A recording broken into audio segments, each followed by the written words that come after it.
Seguimos en la edición mediodía de BTV Noticias compartiendo más información. La semana pasada el gobierno, ustedes saben, anunció una suba generalizada de las tarifas para el 1 de enero del 2018 y este tema avivó el debate político y, como suele suceder en estos casos, eso también se replicó en las redes sociales. Repaso rápidamente, simplemente para que todos estemos en el mismo punto, cuáles fueron los datos o las subas que se definió. UTE subirá 3,4% por debajo de la inflación, Antel y OCE un 6,5% alineado con la inflación, y los combustibles, que son los que se definieron con un poco de una suba mayor, suben 9,8% las naftas y 4,8% el gasoil. Y la oposición habló de un tarifazo y en las redes sociales esto también se replicó, así que hoy lo que les proponemos es analizar el impacto que esto tuvo en las redes sociales justamente y cuánto se habló de este tema del tarifazo o de la suba de los combustibles y de otras tarifas públicas. Y para eso les propongo ya el análisis con Diego Barcia, de la empresa Nightstream, especializada en redes sociales. Diego, gracias por estar estos minutos este mediodía. Buenas tardes, Valentina. Gracias por invitarnos y analizando esto. Empecemos, lo primero que te pregunto es, bueno, definir cuánto se habló del tema tarifazo y qué tipo de cosas se dijeron sobre este tema en los últimos días. Bueno, primero que nada mencionar que obviamente el aparato opositor político fue el que concentró la conversación bajo un hashtag que se definió como tarifazo. Esto lo que ayudó a la gente fue a entender bajo un mismo concepto el tema, ¿verdad? Y obviamente esto ganó un mayor nivel de viralización en redes sociales y obviamente que un mayor impacto en la población, ¿verdad? Específicamente el día que se comunicó, pero más allá de eso, el día que empezaron algunos actores políticos a expresar su opinión y a dar su rechazo desde la oposición a las medidas, ¿verdad? Bien, estamos viendo una placa ahí que tenés de fondo en la que se puede ver la cantidad de contenidos que se compartieron sobre este tema en Twitter. Sí, así es. Específicamente a partir del día 6 de diciembre se empezaron a generar contenidos. Casi 9.000 contenidos fueron desarrollados por la población. 5.000 personas orgánicamente generaron estos contenidos, lo cual es, si lo ponemos en comparación con otros temas cotidianos que van saliendo, es muchísimo. Y bueno, obviamente que, como decíamos antes, el disparador de toda esta avalancha de tweets fue el aparato opositor político, ¿verdad?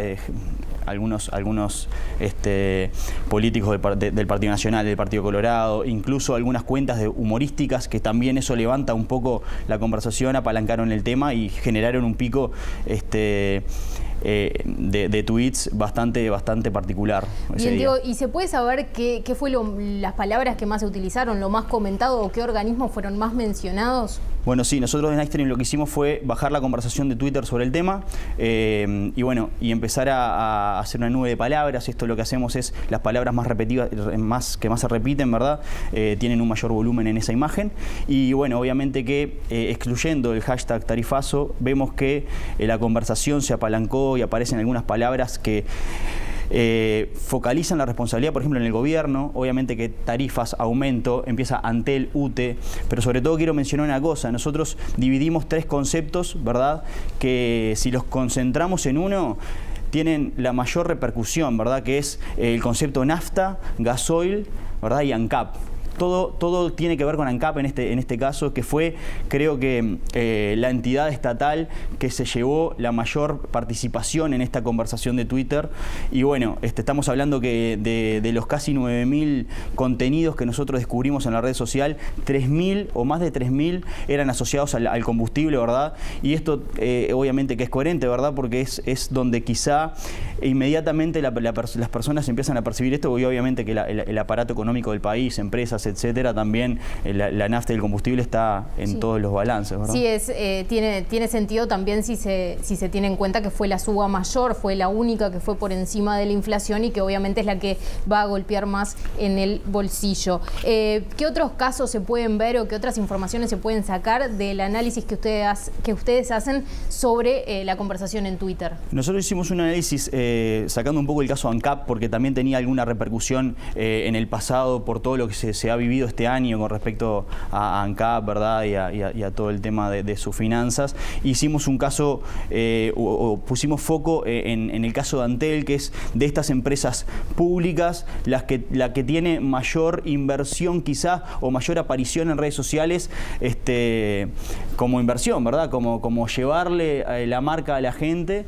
Y bueno, lo que notamos acá fue que cada vez que la gente habló de tarifazo, hashtag tarifazo, el 19% de las veces que las personas se referían al tarifazo hablaban de Antel. Pero si nos damos vuelta en este análisis y vamos a cuando la gente habló de Antel en ese periodo de tiempo, el 47% de las veces que se habló de Antel en Twitter en ese periodo de tiempo, se habló teniendo que ver o haciendo vínculo al tarifazo, ¿verdad? Y esto es vamos a decir, es un hecho bastante peculiar si tomamos noción de todo lo que invierte Antel en propaganda, en poner la marca cerca de la población uruguaya, etcétera, como un tema de estos o una crisis de esta, ¿verdad? En redes sociales afecta a su visibilidad, obviamente, y su reputación.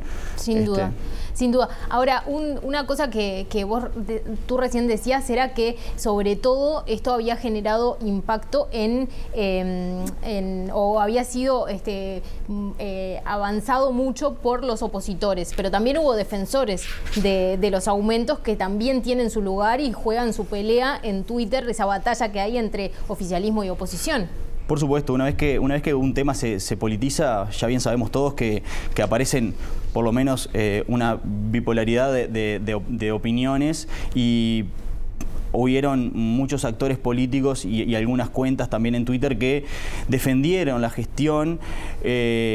Allá me acuerdo que estaba el concepto también defensor de manijazo versus tarifazo, porque un poco como que la gente que estaba defendiendo el gobierno explicaba que esto se veía con una óptica muy estrecha y no se veía otros aspectos de la economía, como por ejemplo la suba en los salarios, que era mayor en general a la suba de cada una de las tarifas. Los rangos metas bastante moderados de la inflación, y algunos otros aspectos económicos que no se tomaban en cuenta a la hora de analizar esto, con esa visión muy simplista de analizar solamente la suba de las tarifas, ¿verdad? Bien, Diego, ¿qué se puede decir para finalizar sobre los usuarios más influyentes? ¿Se puede sacar alguna conclusión allí de quiénes están operando en la conversación en Twitter?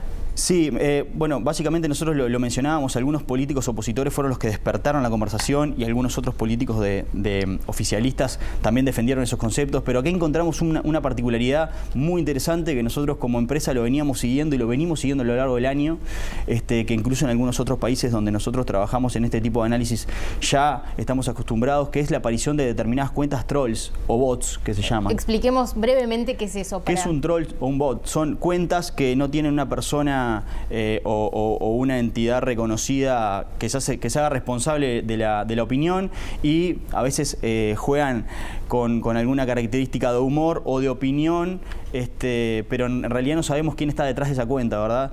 Y bueno, la diferencia entre troll y bot básicamente es el nivel de automatización en procesos sobre Twitter que tienen ellos, ¿verdad?